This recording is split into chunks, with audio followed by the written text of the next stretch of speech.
Okay, here's another lesson about separation of variables. Remember, separation of variables is a method for us to find an antiderivative, especially when the antiderivative has two different variables in it, like this one having x and y. So what we want to do is we want to split up the variables. We want to take that y and divide it using algebra over to the other side. So it's going to look like this. And then we want to go ahead and multiply the dx over to the other side. So it looks like that. So now we've got things split up. We've got all y's on the left, including the dy. We got all x's on the right, including the dx. At this point, we're going to go ahead and integrate both sides. So we're doing this sort of like an algebra problem. Whatever we do, we're doing it to both sides. So we'll integrate both sides. So the antiderivative on the left is natural log of absolute value of y. And we need that absolute value because you can't take ln's of negative numbers. So we're sort of like protecting this problem for a second, but we'll deal with that absolute value in a minute. You'd also get plus c, but we're just going to subtract that over to the right side. So really we get plus c on both sides, but you'll take the one on the left, subtract it over, and get a new c.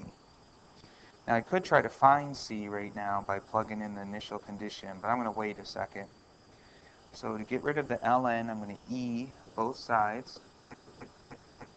And so that's going to just chew up the ln, and then I'm going to have e to this crazy looking power. Then I'm going to use a trick that we learned about in the past, that when you have things like this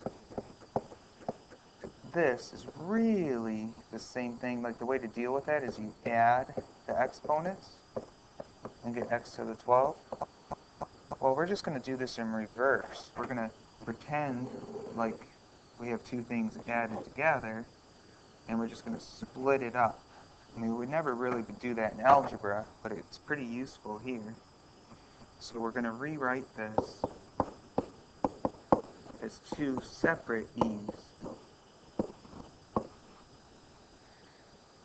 Now if we think about it for a second, e is just a number. It's about 2.718. And so what we're going to do is raise that to some power that we don't even know, which is c. And so when we do that, we're just going to get another number. And so e to the c, oddly enough, is just c. It's a different c than this one was. But the result is it's just still, c is just representing some number I need to figure out at some point. And so it's been changing this whole problem. The c up above, way up here, is actually the same as this one. And it is the same as this one, but now it's something new as I get to here. Also, I don't need the absolute value anymore, because an absolute value means that something can be positive or negative.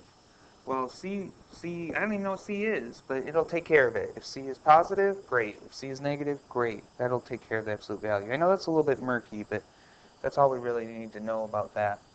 At this point, I'm going to go ahead and find C by plugging 4 in for y and 0 in for x. And I've got my answer.